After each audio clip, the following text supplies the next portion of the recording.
नमस्कार साथियों,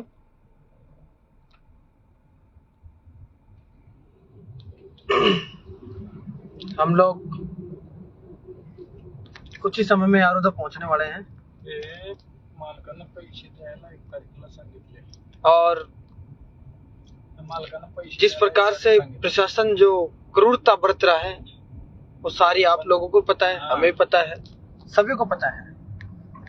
लेकिन साथियों, मैं बता देना चाहता हूँ आप लोगों को कि जब मनी बना लिया है आर पार की लड़ाई लड़ने का, तो फिर ठहर के और पीछे घूम करके देखने से मैं समझता हूँ कि सिर्फ बदनामी, बेइज्जती और अपने आप की खुद की हार मानने के सिवाय और कुछ भी नहीं है।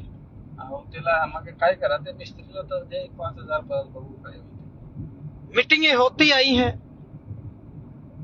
पिछले 2 साल से, मैं खुद देख रहा हूँ ये मीटिंगें। करोड़ों रुपए समाज के खर्च हुए हैं। समय समय पे कभी कोई घेराव कर रहे हैं, कभी शक्ति प्रदर्शन जयपुर में कर रहे हैं। पहले 5-6 दिन का अपन ने आरुदा में पहले भी जाम लगाया। इन्होंने अपने को सिर्फ एक लॉलीपॉप देने का काम किया है मंत्री विश्वेंद्र सिंह जी के संरक्षण में। क्या बोले आपका बोर्ड बन गया। मैं आपसे पूछना चाहता हूँ, हम लड़ते रहे, मैं दुकान बना दो, दुकान बना दी, ईंटें खड़ी कर दी, उसमें सामान ही नहीं है तो तुम क्या करोगे बताओ। मैं आपसे पूछना चाहता हूँ, आप क्या करोगे? दुकान नहीं थी तो ही ठीक था। ये बोर्ड बना दिया, वो बना दिया, तुम्हें स्कॉलरशिप मिलेगी, तुम्हें हॉस्टल्स मिल जाएंगे, तुम्हें वो मिल जाएगा, वो मिल जाएगा। क्या मिल जाएगा? तुम्हारे बजट सारे पास हो गए, तुम्हारी सरकार खत्म होने के कगार पे है, तुम्हारी सरकार पूरी होने के कगार पे है। सामने चुनाव आ रहे हैं, विधानसभा के चुनाव आ रहे हैं, नई सरकारें बनेंगी और तुम लोग हम लोगों के साथ क्या चाहते हो? क्यों खराब कर रहे हो? फिर से ये मंत्रियों का वही वार्ता का दौर, वही मीटिंगें सब चालू हो गई। इधर मंत्री विश्वेंद्र सिंह जी लग रहे हैं वार्ता करने के, उधर वो मंत्री जाटव जी लग रहे हैं वार्ता करने के। हमारे जो नेता नांगड़ा है, जिन्हें हम लोग अग्रज मानते हैं, वो भी इधर उधर ये मीटिंगों में जा करके फोटो खिंचवा करके वाई के चक्कर में लगे पड़े हैं। कब तक होगा ऐसा? कब तक होगा? हमेशा ये युवा हमेशा अपनी आहुति देता रहेगा क्या? कभी उन पे पिछली बार 84 लोगों पे मुग्ध में लगे थे। आरुदा में 1800 लोग तो थे अन्य, और करीब 200-250 लोग नामजद थे और पाबंद थे बेचारे, कई लंबे समय से पाबंद थे। क्या हुआ? मैं पूछना चाहता हूँ आपसे, क्या हुआ? क्यों इधर से उधर भागते हो तुम लोग तेल जलाते हुए? अब मैं वहां जा रहा हूँ तो मेरे भी 3-4 हजार रुपये तेल जलेगा ही ना। क्यों? कब तक होगा ये? अब जब मुरारी लाल जी ने ये कह दिया कि अब लड़ाई आर पार की लड़नी है, तो मैं ये समझता हूँ कि सब लोगों को मिलकर के इस लड़ाई को आर पार की लड़ मरो, क्योंकि सरकार भी तो आर पार पे है। सरकार रिपीट होगी कि नहीं होगी, किसकी सरकार बनेगी, क्या बनेगी, वो बात की बातें हैं। लेकिन अब सरकार के पूरे मंत्री, जो पूर्व उप मुख्यमंत्री, वो खुद ही आर पार की लड़ाई लड़ने के मूड में है। तो अरे हम लोग कोई वो चूड़ियां थोड़ी पहन रखे हैं, हम लोग भी आर पार की लड़ाई लड़ेंगे। मैं युवाओं को कहना चाहता हूं कि मंत्रियों के, विधायकों के इनके चक्कर में मत पड़ो। ये सारे के सारे फोटो के खुद चक्कर में हैं, क्योंकि चुनाव सामने आए। इनको खुद को क्रेडिट चाहिए कि हमने आपकी सुनवाई करी थी, आप हमें वोट दो। और इन्होंने हमारे लिए किया कुछ भी नहीं है मेरे भाइयों, कुछ भी नहीं किया है। हमें सिर्फ और सिर्फ गोली देने का काम किया है। कोई सेंटो फ्लूइड देता है तो कोई सीमा टॉफी खिला देता है, कोई पान की खिला देता है, कोई चाय पिला देता है, कोई कॉफी पिला देता है। भाइयों, कोई बढ़िया आदमी रहता है तो वो नाश्ता भी करवा देता है। लेकिन मैं ये पूछना चाहता हूँ, इस कौम के करोड़ों रुपए खर्च हुए हैं, मिला क्या? हमेशा ऐसे ही इकट्ठे होते रहोगे क्या तुम? और कोई काम नहीं किया? सबको अपना अपना काम करना है, व्यवसाय करने वाले व्यवसाय करेंगे, पढ़ने लिखने वाले बच्चे अपनी नौकरी की तैयारी करेंगे। आज मुरारी लाल जी अंदर बैठे हैं, सहित करीब 15-17 लोग हैं, उनको गिरफ्तार करके अंदर बंद कर रखा है। पुलिस ने अगर इस बार ये कामयाबी हासिल कर ली, और वैसे पुलिस के बारे में ज्यादा कुछ कहूंगा नहीं, क्योंकि पुलिस के खुद के तो चुरू में देखा था आपने, मैंने भी पोस्ट की थी। पुलिस वाले खुद अपने पुलिस वाले की सुरक्षा तो कर नहीं सकते, और गरीब मजदूर आदमी अपने जब हक और अधिकारों की बात करें, चाहे वो किसी भी कौम का क्यों ना हो, तो ये लोग चारों तरफ चकबंद होकर के उन्हें रोकने का काम करते हैं। अब मैं जैसे जयपुर से इधर जा रहा हूँ, मैं देख रहा हूँ पूरी रोड पे जगह जगह पुलिस अपने बैरिकेड लगा लगा के रोकने का प्रयास कर रही है।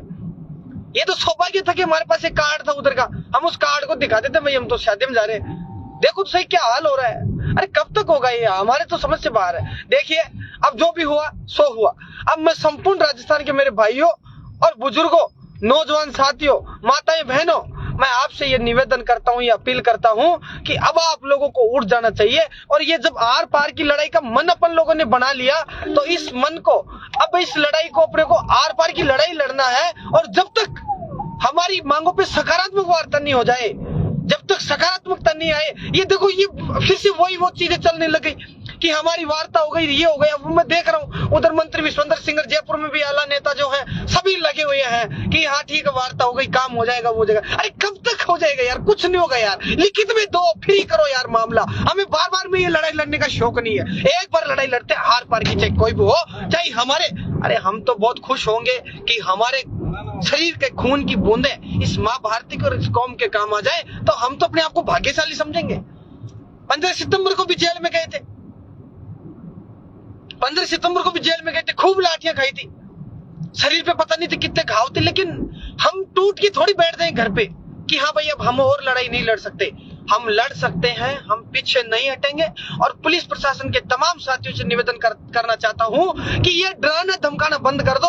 तुम कभी आंसू गैस के गोले दाग रहे हो, कभी कुछ दाग रहे हो। अरे मैं आपको बता देना चाहता हूं कि पुलिस प्रशासन के साथ हमारी बहुत पुराने समय से दोस्ती है और पुराने समय से हमारे माहौल भी बना रहा है। कभी तो हम पुलिस वाले आगे बढ़ जाते हैं, उसका उदाहरण आज सुबह भी हमारे भाइयों ने दिया है कि पुलिस वालों को गांव से वापस रंगे हाथ जाना पड़ा है, खाली हाथ जाना पड़ा है, गर्दन झुका के जाना पड़ा है, लेकिन हम सम्मान करते हैं। सिर्फ गो बैक ही बोले थे, वरना जिस प्रकार से हमारे लोगों को तुम रोक रहे हो, उस प्रकार से यदि तुम्हारी दोनों तीनों गाड़ियों को अंदर गांव में बंद कर लेते, बांध देते उनको, और वहीं पे उनको प्याज और रोटी खिला देते, तो हमारा क्या बिगड़ जाता, खिला देते।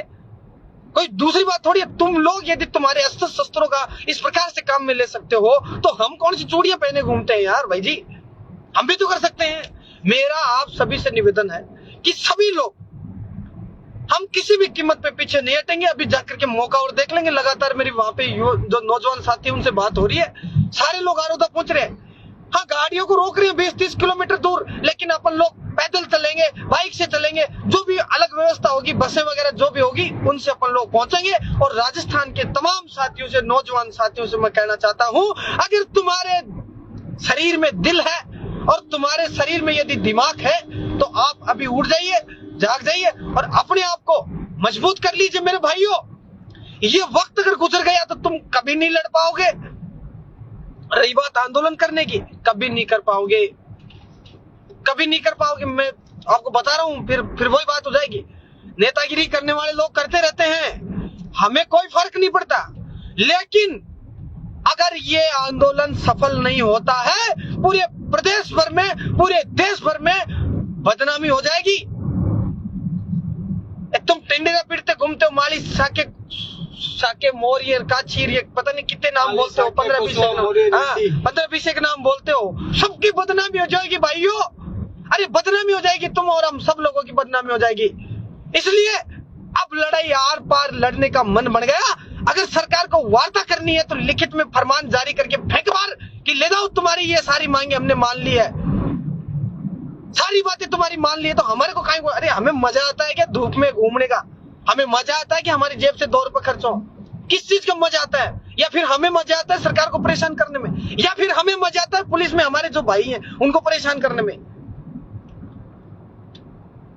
मैं ये कह देना चाहता हूं, ज्यादा बातें नहीं आती है मुझे, मैं कोई वक्ता नहीं हूं, लेकिन मैं इतना जरूर कह देना चाहता हूं भाइयों आप सभी से कि बस कल सुबह अपने अपने क्षेत्र में ज्ञापन दे दो। रात भर में स्थिति को स्पष्ट कर लेते हैं कि अब अपने को करना क्या है।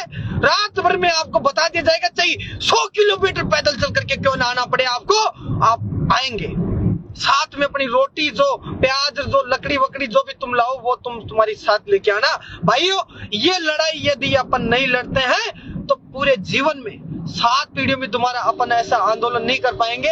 सीधा लेना ना, दोबारा अपन ऐसा आंदोलन नहीं कर पाएंगे मेरे भाइयों। तो मैं तो यही कहना चाहता हूँ आप लोगों से कि हमें पूरी मजबूती से एकजुटता का संदेश देते हुए हम सब भाइयों को मिल करके इस लड़ाई को फतेह हासिल करना है, सकारात्मक परिणाम तक ले जाना है। बाकी देखो सेंटो फ्रूटी, ये टॉफी, सीमा टॉफी, ये फलाना दिखड़ा जो भी है, चिंगम की गोलियां देते आए हैं और हम लोग खाते आए हैं। मैंने भी एक और दो बार खाई है, बहुत मजा आता है जब वो चाय पिलाते हैं, चुस्कीदार बातें करते हैं कि तुम हमारे हम तुम्हारे, तो उनकी बातों में आ जाते हैं। ऐसा बहुत बार हुआ है, लेकिन हमारे लोग अभी भी उनकी बातों में आ रहे हैं, समय रहते हुए समझ नहीं रहे हैं। ये बहुत दुर्भाग्य की बात है। मंत्री विश्वेंद्र सिंह जी कहते हैं कि मैं तुम्हारा समाधान कर दूंगा, वार्ता से ही वो परिणाम निकलते हैं। अरे तुम्हें मैं पहले भी बताया था मंत्री महोदय कि तुमसे तुम्हारा परिवार नहीं संभल पा रहा, तुम्हारे परिवार के 3 टुकड़े हो रखे हैं। तुम पहले तुम्हारे परिवार को कंट्रोल में कर लो, तुम्हारे परिवार को संभाल लो, फिर पूरी समाज के हाथ डालना। एक घर को जो आदमी संभाल नहीं पाता, वो समाज में को क्या संभालेगा? कहां संभालेगा 1.5 करोड़ लोगों को, जो 5 लोगों को एक जगह नहीं बिठा पाता। तो मैं इतना ही निवेदन करता हूं, अब कोई लॉलीपॉप नहीं चलेगी, कोई सेंटो फ्रूट नहीं चलेगी, किसी प्रकार की कोई वार्ता नहीं चलेगी। हम पूरे के पूरे सारे साथी लोग एकदम मजबूती के साथ लड़ेंगे और पूरी मजबूती के साथ, पूरी ताकत के साथ लड़ेंगे। इसमें कोई अतिशयोक्ति नहीं है। और सभी साथियों से मैं ये आह्वान करता हूं कि अपने अपने क्षेत्र में कल सुबह ज्ञापन दे करके एक तो रिहाई की मांग करो, एक जो अपने तमाम जो मुकदमे लगे हुए थे पहले के, कई मुकदमे लगे हुए हैं, कम से कम मेरे ख्याल से 2500 लोगों के मुकदमे लग चुके अब तक। तो अपने को ये विशेष मांग करनी है कि जो मुकदमे जितने भी हैं सबको वापस लिया जाए। अभी वो लिख के दे रहे हैं, लिख के नहीं, आश्वासन दिया है कि मुकदमे वापस ले रहे हैं, लेकिन ऐसा नहीं होता है भाइयों। गुर्जर समाज के मुकदमे अभी तक नहीं लिए गए और SC/ST समाज के जो 2 अप्रैल को जो बड़ा मूवमेंट हुआ था उसके मुकदमे अभी तक नहीं लिए गए। अगर ये अपन ऐसे करेंगे कि हाँ ले लेंगे, तो फिर ये लोग लेंगे नहीं। तो मैं ये कहना चाहता हूं कि ऑन स्पॉट जो काम हो जाए उसकी होड़ नहीं होती। ऑन स्पॉट चाहिए अपने को, बाद में कुछ नहीं होता। और आप तो मेरे को तो जानते हो, सारा काम ऑन स्पॉट ही होता है। 1 दिन बैठना पड़े, चाहे 5 दिन बैठना पड़े, और चाहे जरूरत पड़े तो 22 दिन बैठना पड़े। यूनिवर्सिटी में 22 दिन धरने पे बैठा था ना, और काम करवाया उधर भी। अब इधर भी मैं तो आप सबको कहना चाहता हूं कि हम जैसे भी हैं सारे लोग साथ हैं। अगर जरूरत है तो हम सबको मिल करके इस लड़ाई को अंतिम परिणाम तक पहुंचाने की जरूरत है। बाकी ये देखो, वापस बातें करना और घर पे जाके बैठ जाना, सुख शांति से बैठ जाना, इसके बाद में कुछ नहीं होता। अब मैं तमाम नौजवानों को आश्वस्त करता हूं जो जेल में है कि आपकी रिहाई होगी, आपको किसी प्रकार से घबराना नहीं है। अभी तो आप 1 दिन ही रहे हो, हम छोटे छोटे बालक भी 6-7 दिन रहे थे सेंट्रल जेल जयपुर में। तो आप लोग अभी 1-2 दिन ही रहे हो, अभी आप लोग महीने 2 महीने 5 महीने भी रह जाओ तो आपको पीछे हट के नहीं देखना। मैं आप लोगों को बता देना चाहता हूं। बाकी आपकी आवाज, आपके मुंह से निकला हुआ एक एक लफ्ज हमारे कानों में गूंजता है, हमें सोने नहीं देगा, हमें बैठने नहीं देगा, हमें रुकने नहीं देगा, हमें ठहरने नहीं देगा। हम आपको विश्वास दिलाते हैं कि जिस लड़ाई का बीड़ा उठाकर आप लोगों ने इस लड़ाई को शुरू किया है, चाहे आप जेल में चले गए होंगे, लेकिन तुम्हारी बातें हमारे कानों में आज भी गूंजती हैं, हमारे दिमाग पे खटखट खटखट की घंटी बजाती है। इसीलिए मेरे भाइयों, राजस्थान यूनिवर्सिटी में सुख शांति से हम हमारे काम के लग रहे थे। मैं थोड़ी दूरी से ही बना रखा था, मैं सोचा कि राजस्थान यूनिवर्सिटी का चुनाव बहुत नजदीक है, मैं अपनी व्यवस्थाओं में लग रहा था। लेकिन जब बात अपनों किया जाए, मान सम्मान और स्वाभिमान किया जाए, तो विनोद कभी समझौता नहीं करता और ना ही करने देता। चाहे कोई कितना बड़ा नेता हो, चाहे कितना ही छोटा कार्यकर्ता हो, सबको साथ लेके एकदम मुट्ठी सी बंद करके लड़ने की शुरू से आदत रही है भाइयों। और रही बात पुलिस प्रशासन से, किसी को नहीं घबराना है। अगर कोई भाई घर पे बैठा है और वो सोच रहा है कि मैं चला गया तो क्या पता पुलिस के डंडे पड़ जाएंगे। मैं आपको याद दिला दूं, जब अपन बचपन में छोटे छोटे थे ना, तो अपने को टीचर मुर्गा बनाते थे, डंडे से मारते थे, मतलब सूतते थे, तब अपन चिल्लाते थे। लेकिन इसका ये मतलब कभी नहीं निकला कि हम पढ़ने दूसरे दिन स्कूल नहीं जाए। हम स्कूल जाते थे, हम परीक्षा देते थे, हम पास होते थे। तो भाइयों, हमें ठहरना नहीं है, पुलिस के डंडों से डरना नहीं है, बल्कि मेरे भाइयों घर से निकल जाओ तुम लोग, कोई दिक्कत नहीं है। पुलिस के डंडे इतने खराब नहीं होते, जिसको पुलिस के डंडे पड़े हैं वो आदमी ठीक हो जाता है, वो आदमी ठीक हो जाता है। और डंडों की कोई बड़ी बात नहीं है। अपन लोग संवैधानिक दायरे में रह करके अपना जो आंदोलन है, अपनी जो मांग है, उसको उठाएंगे। अपने साथियों को जिस प्रकार से जबरन पुलिस ने अरेस्ट किया है, उनको हवालात में भेजा है, ये बहुत ही दुखदायक बात है। हम सब इस चीज को लेकर बहुत पीड़ित हैं। अपने आप को महसूस करते हैं कि जो हुआ वो बहुत गलत हुआ है। अब हमें शांत नहीं बैठना। मैं ये आप सबको शपथ दिलाता हूं, इस लड़ाई में यदि तुम्हारा 2 रुपए खर्च हो तो करो। अगर तुम्हारा मानसिक रूप से कोई परेशानी आती है तो आने दो। मानसिक कोई बात है, कोई ज्ञान की बात है तो वो शेयर करो। ज्यादा से ज्यादा लोगों को भेजने का काम करो। मैं बता दूं आपको, पहुंचते ही हम लोग वार्ता करेंगे। मैं मुश्किल से 1 घंटे में पहुंच जाऊंगा, क्योंकि करीब 30 किलोमीटर दूर गाड़ी रोक दी जाएगी। उसके बाद में पैदल जाऊंगा, कैसे जाऊंगा वो हम लोग तय करेंगे बाद में, लेकिन गाड़ी बिल्कुल भी नहीं जाने देंगे। वो करीब 30 किलोमीटर के लगभग अब ले जाता, लेकिन अब इस पे नाम नूम चारों तरफ लिखे पड़े हैं तो नहीं जाने देंगे वो लोग। किधर चलना है? सीधा? अच्छा सुनो, महुआ के लिए सीधा जा रहे हैं। महुआ के लिए सीधा, महुआ के लिए सीधा। तो साथियों, हम लोग बहुत ही रणभूमि के करीब पहुंच चुके हैं और मैं चाहता हूं कि आप सब लोग घर से बैठे बैठे भी आशीर्वाद देने का काम करें। तो अकेले भी दुकान को जचा देंगे तगड़े तरीके से। बहुत से साथी लोग अपने मौके पे आरोदा भी पहुंच चुके हैं। बहुत से लोग आरोदा पहुंच चुके हैं और बहुत से लोग रास्ते में चल रहे हैं। चारों तरफ से मेरी बातें चल रही हैं लोगों से, और अपने जो प्रतिनिधि लोग हैं वो भी लगातार टच में हैं। सब लोग सकारात्मक हैं। बस सबका यही कहना है कि लड़ाई रुकनी नहीं चाहिए। इस लड़ाई को आर पार के उसमें स्थिति में लेके चलो और अंजाम इसका जो होगा वो निश्चित रूप से सकारात्मक होगा।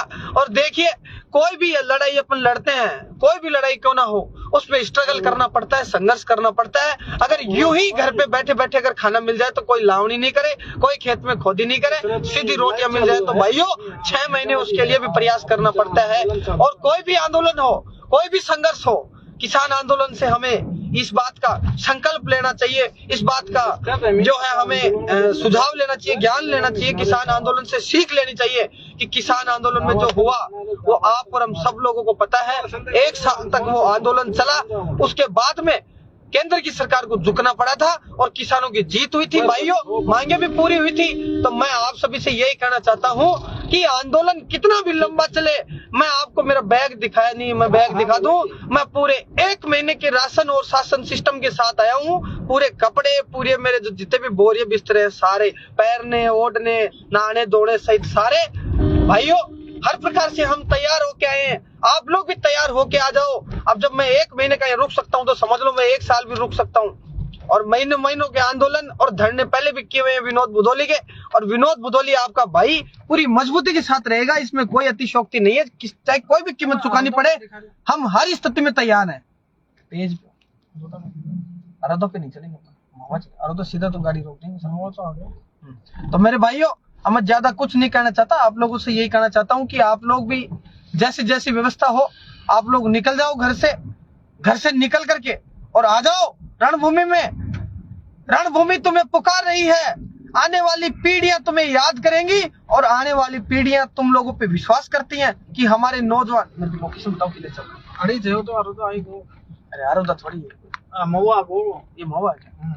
अच्छा 1 मिनट का ऑर्डर करना है और एम कहते भाई अब तो अपनी प्रशासन से। अब मेरे भाइयों, सरकार एक बार चेंज हो गई तो फिर 5 साल सब लोग सो जाएंगे, कोई मतलब नहीं निकलेगा। और इन मंत्रियों की बातों में बिल्कुल मत पड़ो, मैं विश्वास नहीं करता किसी भी कीमत पे। आज तक अगर इतना विलंब अपने मामलों में हुआ है, अपनी मांगों में हुआ है, तो वो उसके जिम्मेदार ये मंत्री लोग ही हैं। ये मंत्री लोग ही हैं उसके जिम्मेदार। इन मंत्रियों ने अपनी बंटीदार लगाया है, हम लोगों को रोकने का काम किया है, हमेशा किया है, एक बार नहीं अनेकों बार किया है।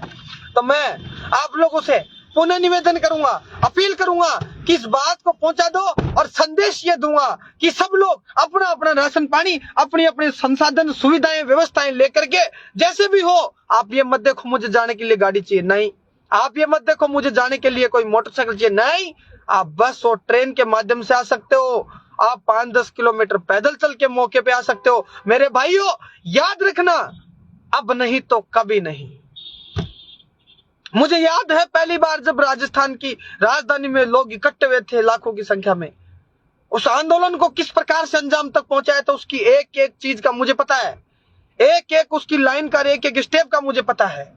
कोई भी लड़ाई बड़ी नहीं होती, लड़ने के लिए जिगरा चाहिए और इस जिगरे को ठोक लो तुम्हारे को और निकल जाओ, और नहीं भूल जाओ इस लड़ाई को, बंद कर दो। फिर क्या लड़ाई लड़ते हो बार बार यार तुम लोग?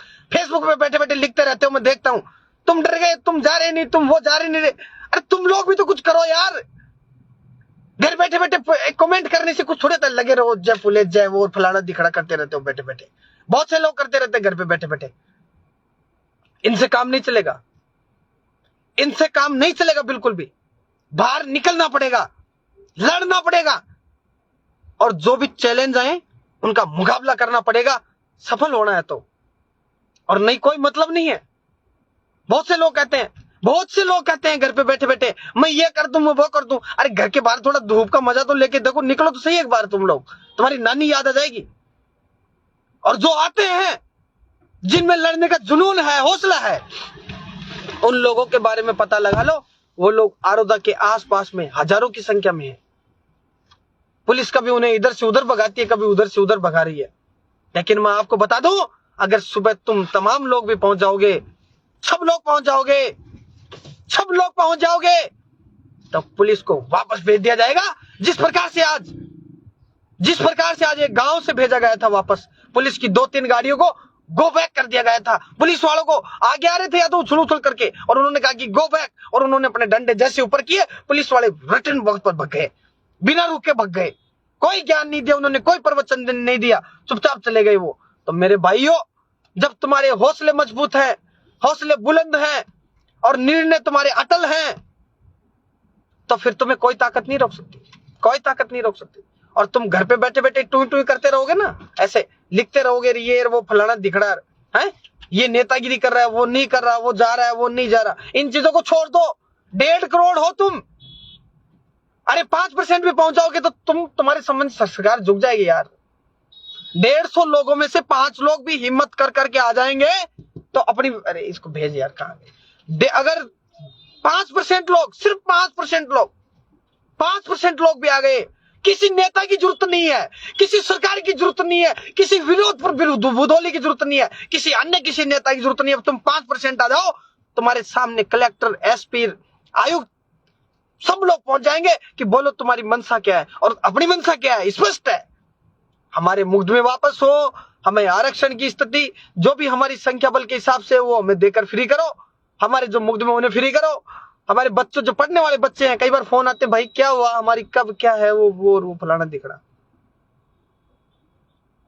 कब क्या है। इन नौजवान पढ़ने वाले बच्चों का क्या कसूर था? इन्हें उकसा करके भेज देते हो, और फिर तुम सारे नेता तुम्हारी गुटबाजी में लग जाते हो। अरे मेरे भाइयों, बहुत गलत हो जाएगा, अनर्थ हो जाएगा। इन सब चीजों को भूल करके एकजुटता का संदेश दे दो, जीत हो जाएगी तुम्हारी, निहाल हो जाओगे तुम। वरना तुम घूमते फिरोगे, ना घर के रहोगे ना घाट के रहोगे, और कुत्ते की सी हालत हो जाएगी, धोबिके से कुत्ते की हालत हो जाएगी। इन प्रतिनिधियों को मेरी खुली चुनौती है। मैं पहले भी कहा था कि तुम अलग अलग दुकानें खोल के जो भग रहे हो, तुम्हारी वजह से युवाओं को सबको नुकसान है। मेरे भाइयों, हमेशा जब जब काम की बात होती है, बुधौली हमेशा तैयार मिलता है और जाता है। हर संगठन की मदद की है, हर व्यक्ति की मदद की है, हर पीड़ित के लिए हमने आवाज उठाने का काम किया है। लेकिन टूट जाते हैं, अपनों के सामने ही झुक जाते हैं, घुटने झुक जाते हैं, क्या कुएं में पड़े। लेकिन अब हमारे धैर्य की प्रतीक्षा और ना कीजिएगा, सब लोग कल पहुंचेगा। पहले तुम अपने अपने क्षेत्रों में हो सके तो अब मेल कर दो, मुख्यमंत्री जी को करो। देखो, अब कुछ मैं आपको रणनीति बताता हूं, कुछ मैं आपको एक व्यवस्था बताता हूं। तुम काफी लोग देख रहे हो, तुम काफी लोगों को शेयर करोगे, वो लोग भी देखेंगे। अगर उनका जमीर जिंदा है तो वो ये काम जरूर करेंगे। एक तो आप ट्विटर को खोलो, अशोक गहलोत जी को, राजस्थान पुलिस को ट्वीट करो, उसमें लिख दो, सैनी मालिक कुशवाहा साक्य मौर्य आरक्षण आंदोलन को कुचलने का प्रयास किए तो राजस्थान सुलगेगा। सीधा लिख दो, आप ट्वीट कर दो। हमारी वार्ता सकारात्मक नकारात्मक उससे कोई फर्क नहीं पड़ता। हमारे जो फैसले हैं वो लिख करके दे दो, और मीडिया के मार्फत हम सबके ऊपर तुरंत प्रभाव से लागू करवा दो कि भाई ये काम तुम्हारे हो गए।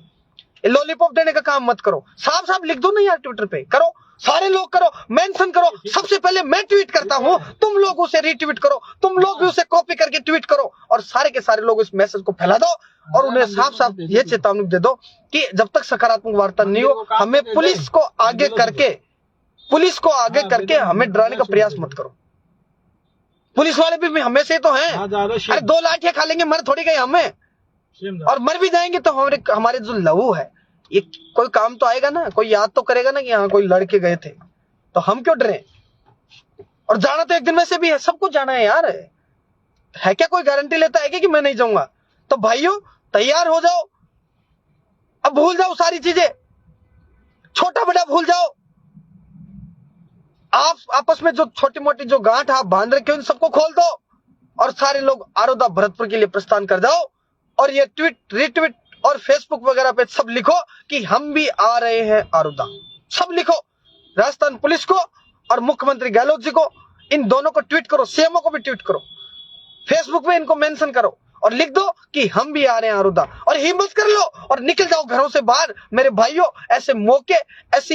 ऐसे मौके बार बार नहीं आते, ऐसा माहौल बार बार नहीं बनता। सब लोगों के खेती बाड़ी है, सब लोगों के घर पे काम है, सब लोगों की पढ़ाई है, सब लोगों को तैयारी करनी है, सब लोगों को अपने अपने कामों में व्यवस्था है। लेकिन अपनी आने वाली पीढ़ियों के लिए, अपने बच्चों के भविष्य के लिए समय निकाल लो।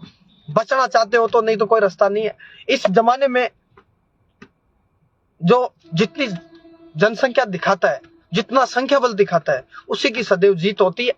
मैं हमेशा कहता हूं कि यहाँ पे आरोदा वाले इस प्रकरण में चारों तरफ पुलिस रोक रही है, कोई बात नहीं। चारों तरफ जो 4 स्पॉट इनके जो रोक रहे हैं, इन चारों जगहों पे तुम्हारी जब संख्या बल आ गई, पुलिस से तुम 5 गुना आ गए, तो 10 लोग आगे हिम्मत करके उन्हें डिवाइडरों को हटा दोगे ना, रोड से दूर कर दोगे, तो वापस उन्हें कोई नहीं लगा पाएगा। मरे पड़े थोड़ी हो तुम लोग। मुझे याद है एक आंदोलन में हनुमान बेनीवाल जी जयपुर कूच कर रहे थे, तो मैं उनका लाइव देख रहा था। तो हनुमान बेनीवाल जी की गाड़ी के आगे 2 गाड़ियां और थी, सामने पुलिस का बड़ा काफिला था। तो हमारे आरएलपी के कार्यकर्ताओं ने उन डिवाइडरों को हटा के और काफिले को आगे ले गए थे। करीब 100 पुलिस वाले थे, देखते रह गए थे। क्या 100 पुलिस वाले देखते रह गए थे और काफिला आगे चला गया था। क्योंकि बात करनी थी मजबूत सरकार से, बात करनी थी सरकार के आला अधिकारियों से, बात करनी थी पुलिस के आला जो अधिकारियों से बात करनी थी। बाकी डिप्टी एसपी तो जहां घटना हुई थी वहां भी मौजूद थे, लेकिन उनसे बात नहीं बनी, इसलिए वहां जाना पड़ा। तो अपन लोग भी जिस प्रकार से आप और हम तमाम लोग भी यदि चारों की चारों तरफ जहां वो रोक रहे हैं, वहां से अगर पूरी ताकत के साथ अपने आरोदा पहुंचेंगे और डिवाइडर को हटा देंगे, तो पुलिस तो गिनती की, तुम लोगों की क्यों गिनती थोड़ी 1.5 करोड़ हो यार, करो नहीं मत, क्या मर गए थोड़ी है। आ जाओ और कर लेते हैं निर्णय, और मैं कर दूंगा जो भी होगा, पोस्ट कर दूंगा, अपडेट ले लेना आईडी से कि भाई अपने को किस प्रकार से आना है, क्या करना। लेकिन ट्वीट करना मत बोलना, और लगा दो ताकत, दिखा दो दम। जय जय फुले, जय फुले, जय ज्योति, जय क्रांति। जल्दी से जल्दी पधारे सारे भाई, अभी नहीं आए तो फिर कभी नहीं आएंगे। तो सभी भाइयों से निवेदन है कि जल्दी से जल्दी पधारे, और हर उस व्यक्ति को आना चाहिए जिसको समाज हित के कार्य करते हैं, चाहे भले छोटा हो या बड़ा हो। बस मैं तो इतना ही कहना चाहूंगा। आ जाओ भाई, सब लोग आ जाओ, बनाओ मन बनाओ। जय जय फुले।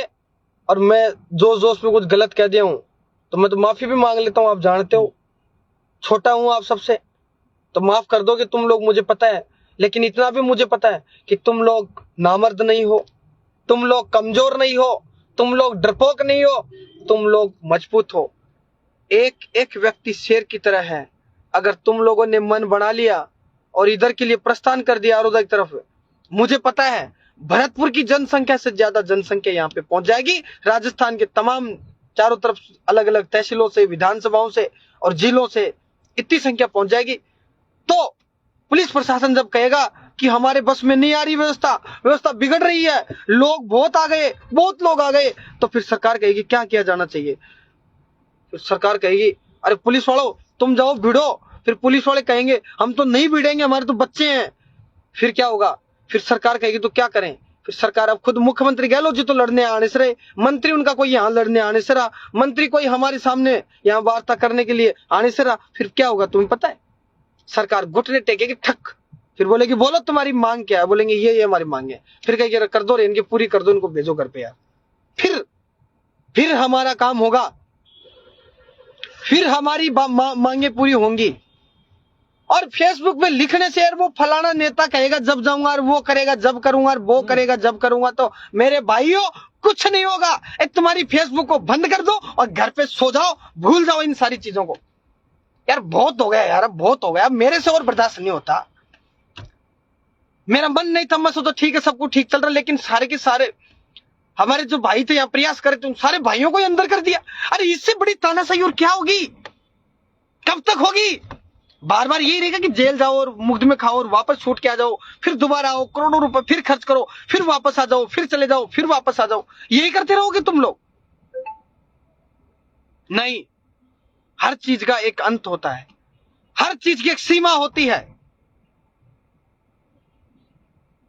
प्रशासन ने हमारे क्रांतिकारियों को पहले ही गिरफ्तार करके चुनौती दी है, और इस चुनौती के बाद में यदि तुम लोग नहीं आते हो, घर पे बैठ जाते हो, तो दोबारा अगर कोई ऐसे कहा ना कि मैं आंदोलन करूंगा, तो पुलिस उसको भी पकड़ ले जाएगी, उसके साथ मदद करने वाले सब लोगों को पकड़ ले जाएगी, फिर तुम्हारा आंदोलन चौपट होगा।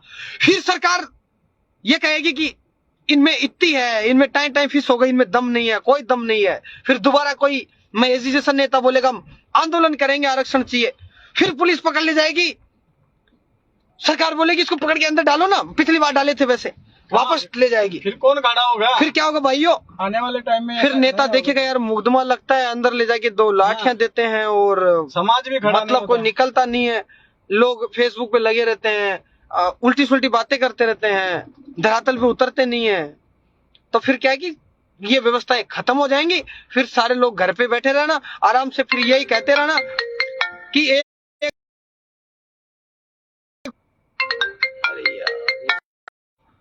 ऐसा होता था, हम नहीं गए थे, हम गए थे। हिस्सेदार बन जाओ इस लड़ाई के। और मैं ज्यादा बात नहीं करता हुआ मैं अपनी वाणी को विराम देता हूँ। आगे लक्ष्य पे पहुंचे, प्लानिंग सेट करते हैं और अपडेट डालेंगे आप लोगों को। मेरे भाइयों, जब जरूरत पड़ती है अपनों को, जब जरूरत पड़ती है, आपकी एक एक व्यक्ति की जरूरत है, यहाँ पे आपको पहुंचना चाहिए। बसों वगैरह से, किसी से भी चीज से आ जाओ, आप तो किसी भी चीज से आ जाओ, आप घबराओ मत, रुको मत, झुको मत, डटो मत। अरे पुलिस व्यवस्था बनाने के लिए है, उसका काम है। हम जो काम कर रहे हैं ये पुलिस के और सरकार के खिलाफ नहीं, हम भी हमारी मांग कर रहे हैं। और जब तक हम मांग नहीं करेंगे, जब तक कुछ नहीं मिलेगा। करना ही पड़ेगा। अगर हमें रोटी 2 टाइम खानी है तो हमें खेत में बीज बोना ही पड़ेगा, उसकी कटाई करनी पड़ेगी, उसे मशीन से निकलवा कर घर पे लाना ही पड़ेगा और पीस करके रोटी बना करके उसे खाएंगे, जब ही खाना मिलेगा। अगर कोई ये सोचता है कि मुझे घर बैठे बैठे सोते सोते खाना मिल जाए, किसी अल्लाह की, किसी भगवान की, किसी सिख ईसाई, किसी भी बड़े भगवान की कृपा हो जाए और मेरा पेट भर जाए, तो ऐसा मैंने कभी नहीं सुना, कभी नहीं हो सकता। मेहनत करनी पड़ेगी। अगर ऐसे ही आपने सोचा तो तुम भूखे ही रह जाओगे, भूख हड़ताल सी हो जाएगी, बीमार पड़ जाओगे और यमराज के पास पहुंच जाओगे। बिना मेहनत करे कुछ नहीं हो सकता, बिना मांगे कुछ नहीं मिल सकता। मांगना पड़ेगा, या फिर सरकार तुम्हारी होनी चाहिए जो तुम्हारे लेटर पे काम कर दे। ना सरकार तुम्हारी सुन रही, ना प्रशासन तुम्हारा है, तुम्हारा कुछ नहीं है। अपने पास कुछ है तो हमारी संख्या बल है, और संख्या बल का मतलब सब पीड़ित है, हमारे को मदद की जरूरत है। अरे यार, तो मैं आप सभी से निवेदन करता हूं कि आप सभी लोग पहुंचे। मैं वाणी को विराम देता हूं, फिर मैं मिलूंगा आपसे। शुभकामनाएं, धन्यवाद, जय हिंद।